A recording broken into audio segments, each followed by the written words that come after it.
Bueno, y seguimos después del rapapolvo que nos metió la semana pasada Gerardo Alfaro, ¿verdad?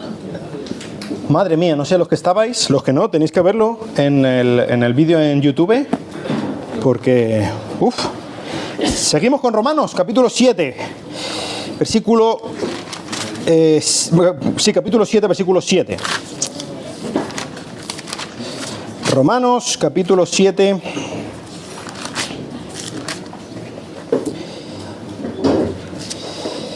versículo 7, hoy vamos a estar hasta el versículo 14.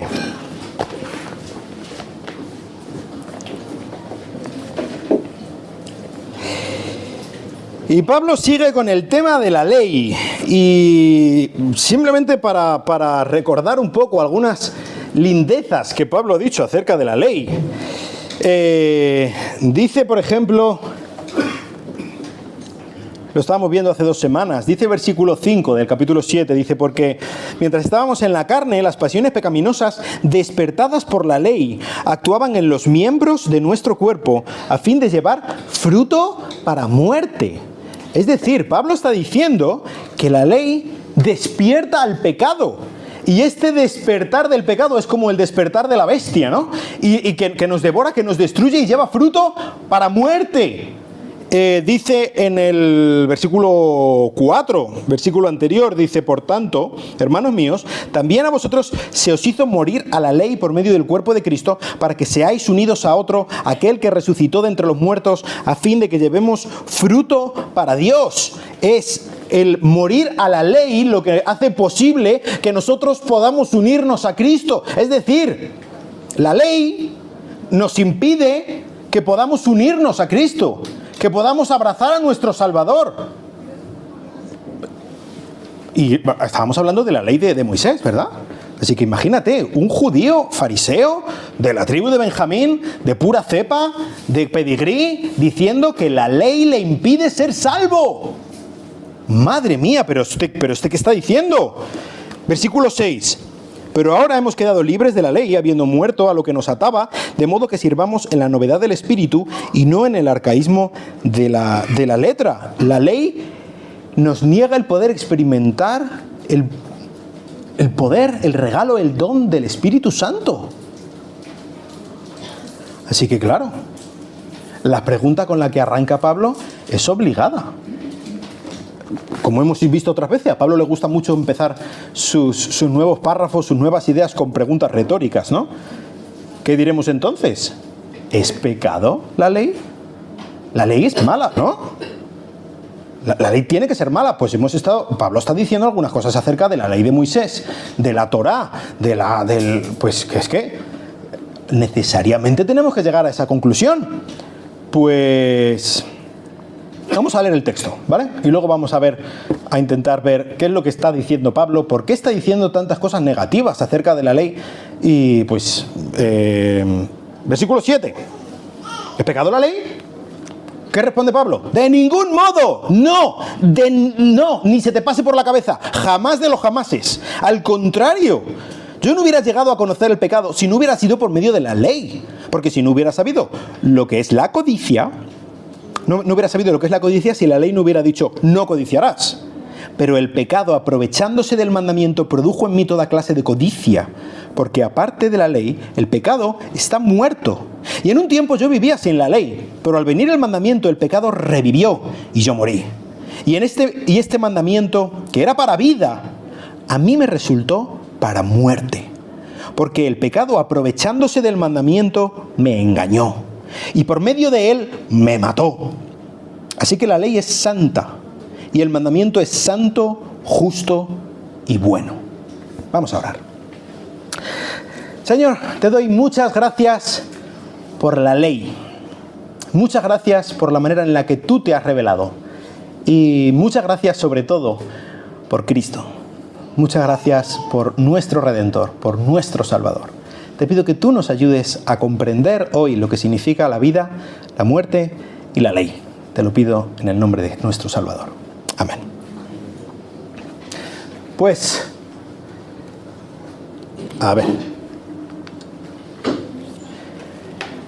La primera pregunta que Pablo hace es obligada, ¿no? Como estábamos diciendo, después de todo lo que hemos visto que Pablo estaba diciendo acerca de la ley. Entonces, ¿la ley es pecado? Y Pablo dice, no.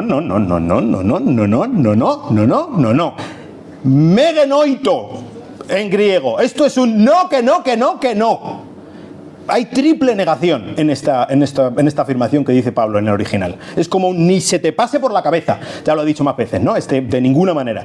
Entonces, ¿pero por qué? Entonces, ¿por qué está Pablo diciendo todas estas cosas acerca de la ley? ¿Cómo puede ser? Si la ley le está culpando nada menos que de producir la muerte, de negar el fruto del Espíritu, de negar el que nosotros podamos acercarnos a Cristo. ¿Cómo no va a ser mala, hombre? Por favor. Y Pablo dice, no. De hecho, si la ley fuera algo malo, si la ley fuera algo perverso, Pablo perdería el derecho a afirmar que Cristo es el cumplimiento de la ley. ¿Cómo va a ser Cristo el cumplimiento de algo malo? No tiene ningún sentido. El Evangelio nos dice que el Nuevo Testamento no es la negación del Antiguo Testamento, como a veces nos podemos pensar. No, es el cumplimiento del Antiguo Testamento. No son dos mensajes antitéticos. El uno está en contra del otro. No. El Nuevo Testamento es la manera en la que el Antiguo Testamento llega a su completud, llega a ser perfecto, llega a ser completo. Sin el Antiguo Testamento, el Nuevo Testamento es un mensaje en el vacío que no tiene ningún sentido. Sin el Nuevo Testamento, el Antiguo Testamento es un mensaje incompleto.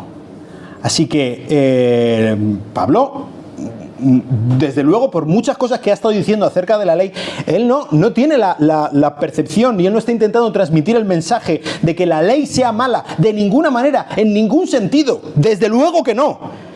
De hecho, dice Pablo, versículo 7,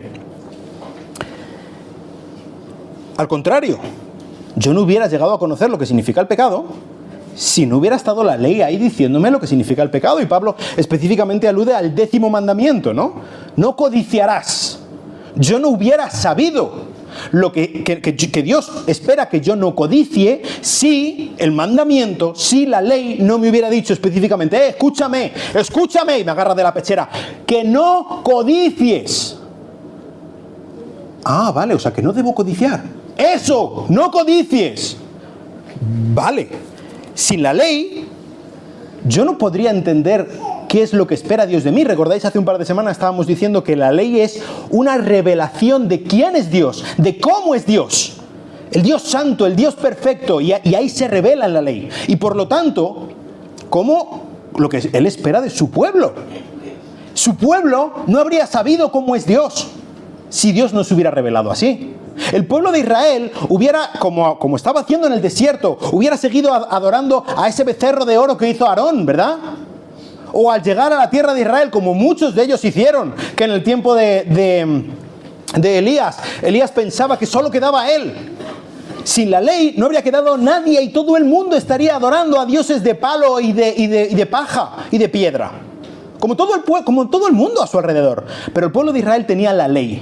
Y esto los hacía entender cómo es Dios y qué es lo que Dios espera de ellos. Sin la ley no lo hubieran sabido. Y sin la ley, el pueblo de Israel habría sido exactamente igual que cualquier otro pueblo, o quizá peor. Así que, ¿cuál es el sentido que Pablo está aquí diciendo de la ley? Pablo está asemejando la ley a un espejo. Es un poco parecido a lo que está diciendo Santiago, ¿verdad? Cuando dice del oidor olvidadizo. ¿Qué es lo que pasa con el oidor olvidadizo? Que ve su cara en un espejo y ve que está sucio y ve el chorretón de chocolate y ve el moco y luego se da la vuelta y se olvida y sale a la calle. Eso es la ley. La ley es la que te dice, oye señor, estás sucio, límpiate la cara, haz el favor, lávate, pásate un paño. Eso es la ley. La ley te dice cuál es tu situación. Yo no hubiera sabido que estoy en una situación grave delante de Dios si la ley no me hubiera dicho, así es Dios, así espera que tú seas, y tú no lo estás cumpliendo. Yo no lo hubiera sabido.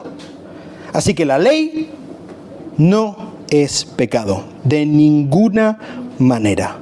Si la ley no me lo hubiera dicho, yo no habría sabido lo que es malo. Así que la ley más bien es lo que a mí me muestra que yo estoy en un problema.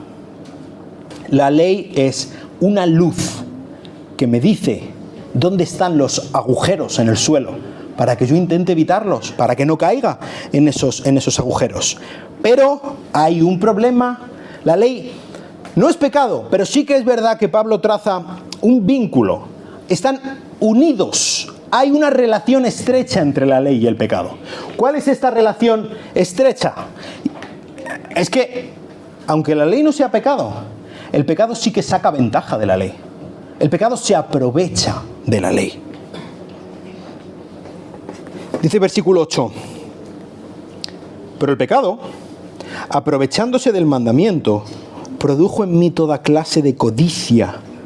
Porque aparte de la ley, el pecado está muerto. La ley es como algo que activa el pecado. ¿Y cómo es esto? Pues todos sabemos lo que es. El atractivo de lo prohibido, ¿verdad? El hecho de que a un niño tú le digas, no puedes entrar en esa sala. Esta puerta no se puede abrir. De ninguna de las maneras abras esa puerta. Y tu hijo, ¡ay, madre mía, que abran esa puerta! Seguro que una sala llena de chuches. Seguro que están todos los regalos de mi cumpleaños. Seguro que, ¿cómo no voy a abrir? Y entonces tú te coges y te vas. Y le dejas al niño que haga.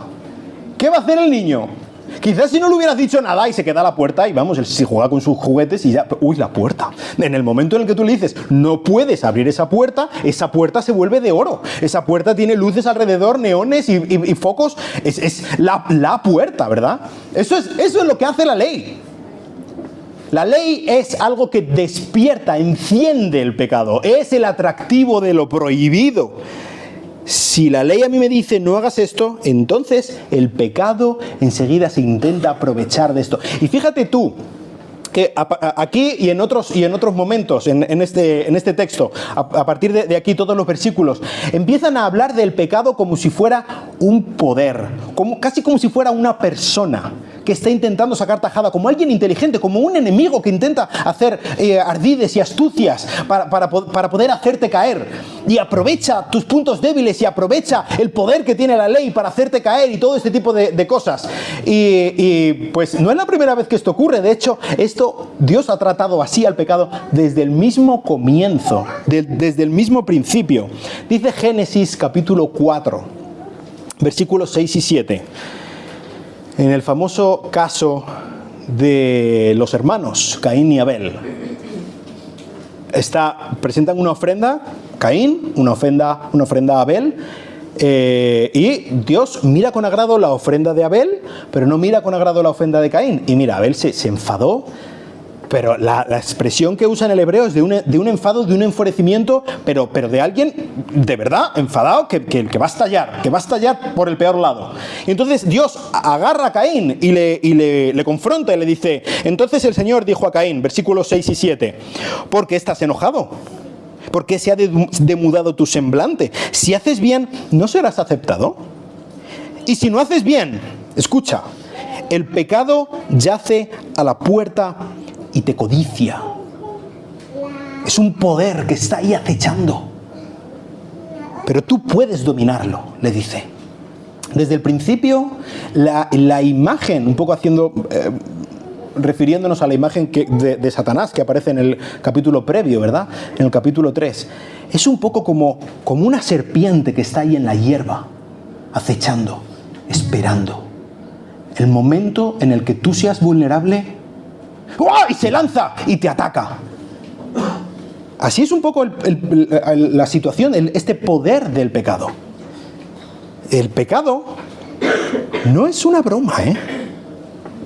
Y desde el principio de la Biblia, Dios lo pinta así. Es un poder que te está esperando como una víbora en la hierba, esperando a que tú pises al lado, a que tú tengas un momento de debilidad para atacarte, hacerte caer, destruirte y matarte.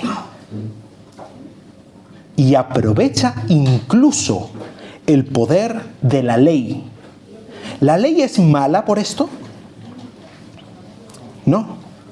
Pero sí la ley es susceptible de ser usada por el pecado como este atractivo de lo prohibido, de lo que me ha sido vedado, el bosque vedado, y todo el mundo quiere ir al bosque vedado porque algo bueno tiene que haber en el bosque vedado. Pues es ese atractivo de lo prohibido, de lo que se aprovecha el pecado para atacar, para morder como esa víbora en medio de la hierba. Así que la ley, aunque no sea mala en sí misma, aunque sea buena, se convierte en un instrumento para el pecado, en un instrumento que finalmente produce muerte. Así que el problema aquí no es la ley.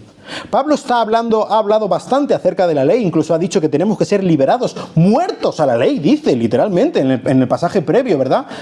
Pero no porque la ley sea mala.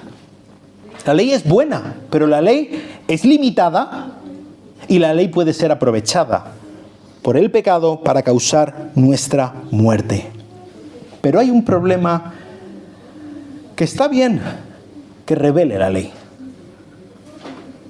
y que está bien que dé la cara y que está bien que esa víbora que está ahí escondida aproveche la ley para sacar su feo rostro y para atacarnos, porque entonces podemos saber quién es realmente nuestro enemigo, y es el pecado, que se aprovecha de la ley, pero que es realmente el gran enemigo a batir.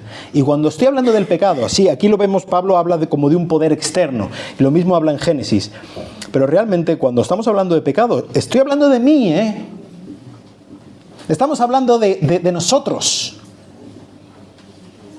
Es lo que Pablo llama en otros textos la carne.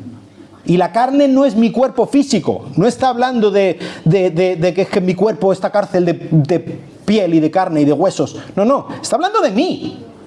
De quién yo soy. Del Miguel Ángel que nació el 11 de julio de 1984. Apuntarlo para el cumpleaños y eso. Está hablando de mí. De mi naturaleza. Del pecador que habita dentro de mí, que nació. Y que es mi peor enemigo, Es mi peor enemigo. Yo soy mi peor enemigo. No el conjunto de las normas, sino yo mismo. Y el pecado, como vemos en el resto de los versículos, se aprovecha, usa esta ley para matarme. Habla de que, dice el versículo 9, y en un tiempo yo vivía sin la ley, pero al venir el mandamiento, el pecado revivió y yo morí. Está hablando de esta situación.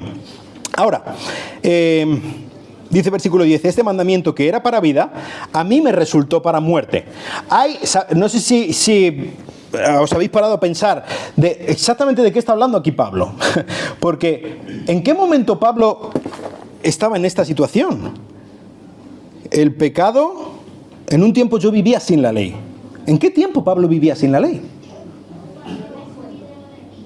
Y luego vino la ley, al venir el mandamiento, el pecado revivió y yo morí. Pues hay diferentes hipótesis de qué significa esto, de qué está hablando exactamente Pablo. Y la primera es que Pablo está refiriéndose, hablando en primera persona, como un poco una experiencia de toda la raza humana, pero que está hablando específicamente de nuestro primer padre, ¿no? Ya habló de él en el capítulo 5. Adán sí, él sí vivió en un momento sin mandamiento. En un momento de su vida Dios le dijo, puedes comer de todos los árboles del huerto, pero de este no. Este es el primer mandamiento, ¿no? O la primera prohibición, por decirlo de alguna manera.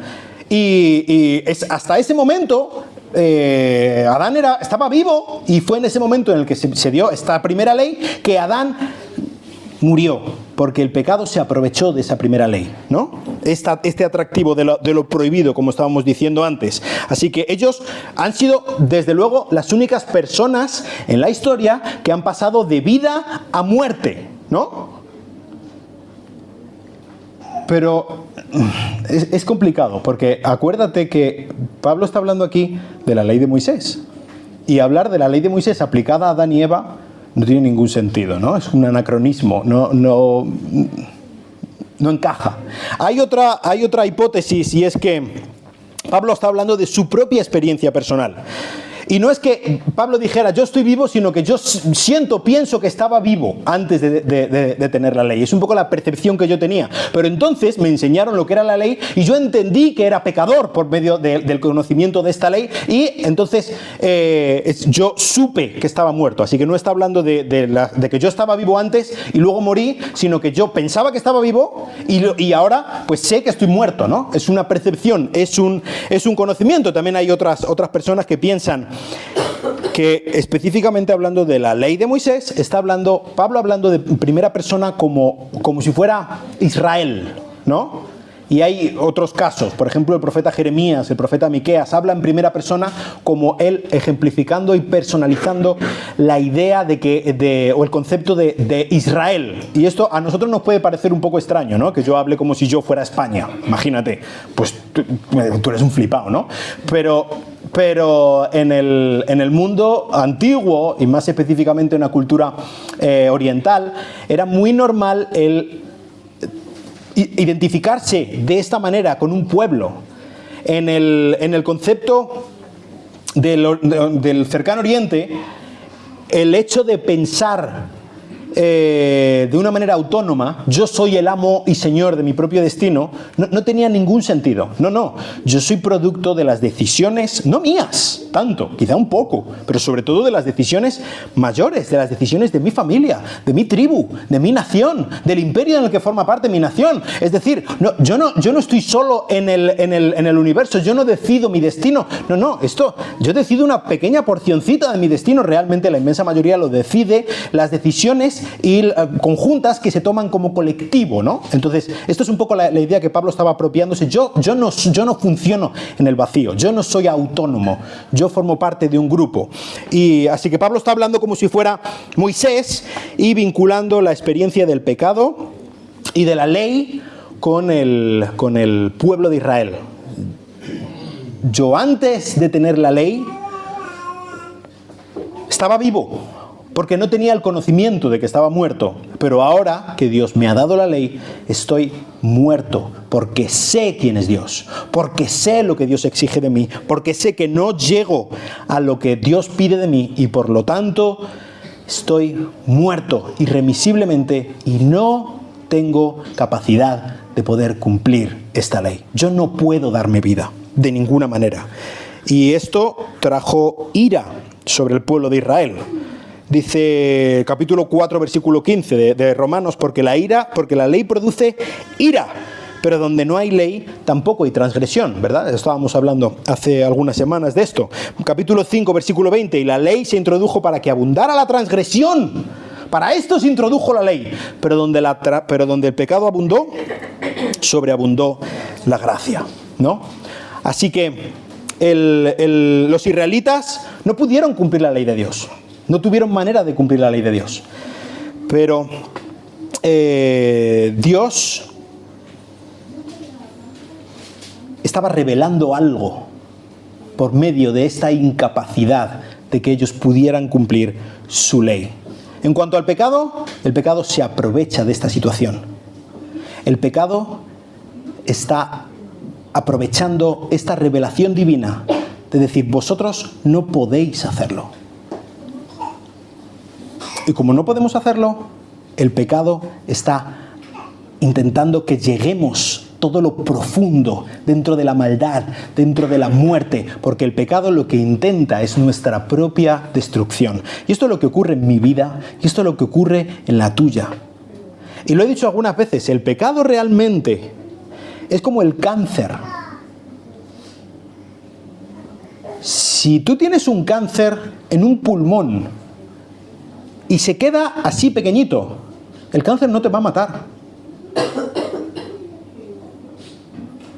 El cáncer mata porque crece, porque no se queda quieto, porque siempre intenta colonizar más y más y más y más, y hasta que lo ha arrasado todo y te ha engullido dentro de él. Así es el pecado. El pecado nunca se conforma.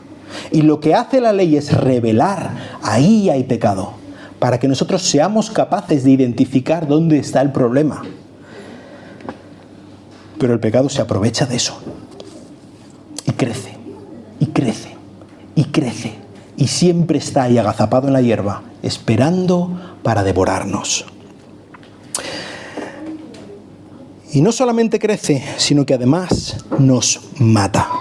Dice el versículo 11, porque el pecado, aprovechando el mandamiento, me engañó y por medio de él me mató. Pero la ley no es mala. De hecho, parafraseando el Salmo 19, el Salmo 119, Pablo termina el versículo 12, diciendo, la ley es santa y el mandamiento es santo, justo y bueno. La ley no solamente no es mala, la ley es muy buena. La ley es este foco enorme que se usa. No sé si habéis visto en las películas de que una serie alguien intenta escapar de la cárcel, ¿no? Y entonces, según está escapando de la cárcel, corriendo por un descampado, ¡fum!, el foco enorme, ¿no? Y vamos, le ven que no hay manera de esconderse, porque es que es un foco de tanta potencia que le ven. Pues así, eso es exactamente la ley. Es muy bueno porque revela dónde está el pecado, revela dónde está el problema, te pone el dedo en la llaga directamente y te dice, aquí, señor, aquí, deja de dar vueltas por ahí, este es el problema. Aquí es donde está el problema, este y no otro. No hagas caso a fuegos de artificio que pueda haber alrededor, aquí es donde está el problema. Así que la ley es muy, muy, muy buena. La ley ha sido diseñada para darnos vida, como dice ahí. Pero, dice versículo 10, este mandamiento que era para vida, en mí resultó para muerte. ¿Cuál es el problema? ¿Por qué la ley no nos dio vida si estaba diseñada para darnos vida? Pues porque se encontró con mi pecado. Y el pecado aprovecha cualquier resquicio para producir muerte. Así que la ley es buena, muy buena. El problema es el pecado que hay dentro de nosotros. ¿A dónde nos lleva entonces la ley? Sabiendo que nosotros no llegamos, porque la ley nos revela un estándar que somos incapaces de cumplir. La ley revela que necesitamos a un sustituto. La ley es verdad que da muchas normas que no podemos cumplir, pero también una y otra vez habla de la sustitución. Habla de un cordero que tiene que ser sacrificado por el pecado de su pueblo. Una y otra vez habla de un cordero que tiene que salir fuera del campamento llevando la transgresión del pueblo. Una y otra vez habla de que en un futuro vendrá alguien que acabará con la transgresión del pueblo, que dará un nuevo corazón a su pueblo. La ley es verdad que no está diseñada para salvar, pero sí para gritarnos: necesitas a un salvador, necesitas a alguien que pague por tu pecado, porque tú estás muerto, y cuanto más sabes que estás muerto, más ahondas en tu muerte, porque la ley se aprovecha de tu conocimiento. Y una y otra vez la ley clama por la necesidad de Cristo. Él es el que cumple de una manera perfecta la ley. Así que la ley es mala. No, señor. La ley es tremendamente buena. La ley es como esa radiografía que tú te haces. La radiografía no te va a curar nada. ¿Qué cura una radiografía? Nada. Pero si no fuera por esa radiografía, tú no sabrías eso que está tan mal dentro de ti y esos 4 costillas rotas que tienes. ¿Cómo lo vas a saber si no está en la radiografía? La radiografía no va a curar tus costillas, no lo va a hacer, pero sí sabrás cuál es el problema. Y sabrás que necesitas que alguien te cure eso. Eso es exactamente lo que es la ley. Revela la gravedad de nuestro pecado. Esta semana estaba escuchando acerca de la dana esta que ocurrió en Valencia, ¿no?, a finales del año pasado, tan terrible. Pues parece ser que ya de días antes la Agencia Estatal de Meteorología sabía de esta concentración tan enorme de agua que iba a caer justamente en ese sitio, y la Confederación Hidrográfica del Júcar sabía que se iba a desbordar el Barranco del Pollo y tal. Lo sabían, pero decidieron conscientemente no decir nada para no alarmar al personal. Lo sabían, pero no dijeron nada. Es lo contrario a lo que hace la ley. La ley nos dice: aquí hay un problema. Pero ¿cómo? Eso no es amoroso, el decir que lo estás haciendo mal. Pero eso no es políticamente correcto el decir que estás pecando. Bueno, pues será lo que tú quieras. Pero aquí tienes un problema y este problema te va a matar. Y por mucho que nos diga hoy en día el mundo que apuntar al problema sea malo, no sea amoroso, no sea políticamente correcto o todo lo que te dé la gana, el hecho es que tú y yo necesitamos saber dónde está nuestro problema para poder hacer algo al respecto. Y para eso sirve exactamente la ley. Ahora, nosotros no vivimos, como estábamos diciendo, nosotros no vivimos en el tiempo de la ley, ¿no? No somos judíos. Yo sé que hay alguno, el otro día me estaba hablando una hermana de un poco echándome la bronca, porque piensa que sí que somos judíos, porque los cristianos somos judíos. No sé, tú quizás piensas que seguimos siendo Israel, el Israel de Dios. Hay diferentes opiniones en cuanto a esto. Bueno, en cualquier caso, no estamos bajo la ley. Yo no creo que sea judío, ¿vale? Ni de raza ni de religión, no lo soy. Pero lo que ocurre aquí, un poco, lo que Pablo está diciendo es un poco que Israel sienta jurisprudencia. ¿Sabéis lo que es jurisprudencia? En cuanto a una norma, el ver cómo se ha cumplido, cómo se ha hecho justicia, cómo un juez ha dictado sentencia en un caso, es algo que me da un ejemplo para que yo sepa cómo se aplica esa ley, ¿no? Y eso es lo que ocurre con Israel. Dios escogió a una nación entre todas, no porque fuera, como dice el libro de Deuteronomio, no porque fuera la más grande, ni la más fuerte, ni la más poderosa, no, sino porque Dios la amó. Dios la escogió porque es soberano y puede y quiso hacerlo. Entonces escogió a esa nación y la separó y la escogió y le dio una ley y le salvó de la esclavitud y derramó todo su amor y le dio una ley perfecta para que supiera cómo es Él, qué esperan de Él y qué es lo que Él espera de ellos. Y al hacerlo, Dios puso una expectativa, tenía una expectativa acerca de su pueblo, y su pueblo no cumplió con esta expectativa. Y su pueblo desobedeció la ley, y su pueblo murió. Murió en el desierto por desobedientes, murió en el exilio después de haber estado varios cientos de años en la tierra por desobedientes, y murió en el año 70 después de Cristo por rechazar, por desobedientes, y rechazar a su Mesías. Y Dios una y otra vez los hizo morir por incumplir su ley. Pero aún así, Dios sigue siendo bueno, misericordioso, lleno de gracia hacia ellos. Y esto hace que nosotros podamos ver varias cosas. Por una parte, que Dios tiene unas expectativas acerca de nosotros. Es verdad que nosotros no estamos bajo la ley de Moisés, pero estábamos diciendo el otro día que estamos bajo la ley de Cristo. Y Dios tiene unas expectativas para nosotros. Y hay ciertas cosas que Él nos manda que tenemos que hacer. Tenemos que amar a nuestro prójimo como a nosotros mismos. Tenemos que amar a Dios sobre todas las cosas. Tenemos que sacrificarnos unos por otros, que entregarnos unos por otros. Hay un montón de mandamientos que Dios espera que nosotros hagamos. Sí, pero no lo hacemos. Porque otra cosa que nos muestra esta jurisprudencia de Israel es que somos incapaces de cumplir las leyes. Y ya sea que estemos intentando cumplir la ley de Moisés, o que estemos intentando cumplir la ley de Cristo, que tú no creas en Cristo y tengas una ley, una moralidad personal, no eres capaz de cumplirla. Y tienes que admitir dentro de ti que incluso, aunque solamente te bases por tus reglas morales, por tu brújula interior o como lo quieras llamar, cuando llegas al final del día y echas la vista atrás, sabes que lo has hecho mal. Lo sabes, lo sé, lo hacemos mal porque no podemos cumplir ni siquiera los más bajos estándares. No somos capaces. Pero Cristo lo hizo. Y eso es lo más grande a lo que nos apunta la ley. Cualquiera que sea la ley, nos apunta a que necesitas a un Salvador. Necesitas a un sustituto que pague por ti. Es vital. La ley es muy buena, muy, muy buena, porque hace lo que tú y yo deberíamos hacer para nosotros mismos, para nuestros hijos, para nuestra familia, para nuestros vecinos, para las personas que tenemos a nuestro alrededor, y es que nos apunta a Cristo. No hay una mayor aspiración que puedas tener en la vida que hacer lo que hace la ley.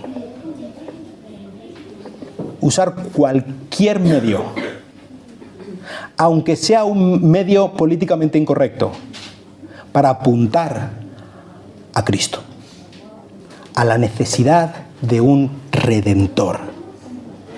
Así que el pecado es verdad que se aprovecha de la ley. El pecado es verdad que tenemos esta lucha dentro de nosotros mismos y que tú y yo somos nuestros peores enemigos. Es verdad. Pero esto, si lo miramos bien, es un instrumento en las manos de Dios para revelarnos la necesidad que tenemos de un Salvador, específicamente de un Salvador como Cristo. Así que el leer el Antiguo Testamento no solamente es que sea positivo o una buena idea, es que es vital, es necesario. Y es por eso que tantas veces el salmista, por ejemplo, estaba hablando y animándonos acerca de meditar en la ley, de leer la ley y de pensar qué es lo que Dios pide de mí. ¿Cómo es mi Dios? ¿Cómo puedo agradarlo? ¿Cómo puedo yo dar pasos para ser cada día más como Él? Específicamente cada día más como nuestro Salvador, como nuestro Redentor, Jesucristo. Así que en el día de hoy debemos reconocer que somos incapaces. Aquí estamos un puñado de fracasos. No podemos ni siquiera cumplir nuestra propia norma interna, mucho menos la ley de Dios, del gran, alto, 3 veces santo Dios. No podemos cumplirlo. Somos fracasos con patas, redimidos, aceptados, perdonados, adoptados por un gran Dios. Y esto no podríamos haberlo hecho si no hubiéramos sabido por medio de la ley que tenemos necesidad de este gran Salvador. Así que te quiero animar, si tú estás aquí y nunca has puesto tu confianza en Jesucristo, que recapacites acerca de tu propia incapacidad de cumplir lo que Dios espera de ti, incluso lo que tú esperas de ti, Dios de alguna manera, como estaba hablando en el capítulo 2, capítulo 3 de Romanos, ha puesto su ley dentro de nuestros corazones y no podemos cumplirlo. Necesitas a Cristo. Incluso aunque pienses que no lo necesitas, recapacita, medita y sabrás que no eres suficiente, que no das la talla. Y no te lo estoy diciendo lanzando el dedo acusador. Si tú no das la talla, yo no doy la talla por 4. Pero Cristo sí. Cristo da la talla por todos. Cristo es el gran Salvador. Vamos a orar. Señor, te doy muchas gracias por Jesús. Muchas gracias por este gran Redentor, este gran Salvador. Este que abrió sus manos en amor, en misericordia, en perdón, clavado en una cruz por nuestro mal. Te doy muchas gracias porque Él escogió voluntariamente la muerte terrible, atroz, en una cruz. Él escogió el hacerse pecado, el que no conoció pecado, para que nosotros podamos ser hechos justicia de Dios. Te doy muchas gracias por este gran Redentor. Y te doy muchas gracias por tu ley, por tu preciosa ley. Te pido que tú nos ayudes a poder meditar en ella, a poder leerla, a poder aprender más de ti, de lo que tú revelas acerca de ti en ella, pero sobre todo que tú nos ayudes a verla desde el prisma de que tenemos un Salvador que nos ha librado del poder de la ley y nos ha dado el poder del Espíritu, de la gracia, del perdón. Gracias porque somos adoptados como tus hijos. Y esto no depende de que cumplamos una ley o la otra. Esto depende de Cristo y de lo que Él hizo. Te damos muchas gracias por Él. Muchas gracias por tu palabra que nos lo revela, Dios. Te pido por las personas que están aquí y nunca han puesto su confianza en Jesús, que tú toques sus corazones por medio de Cristo. Que el Espíritu Santo esté convenciéndolos del pecado, de justicia, de juicio. Que tú pongas este gran foco de la ley en sus corazones, apuntando dónde está el problema y que ellos entiendan que necesitan a Jesús. Que tú lo hagas con cada uno de nosotros, porque seguimos cada día, cada instante en esta situación. Necesitamos a Cristo, Señor. Bendito sea nuestro Salvador. En su nombre te lo pedimos. Amén. Que Dios os bendiga.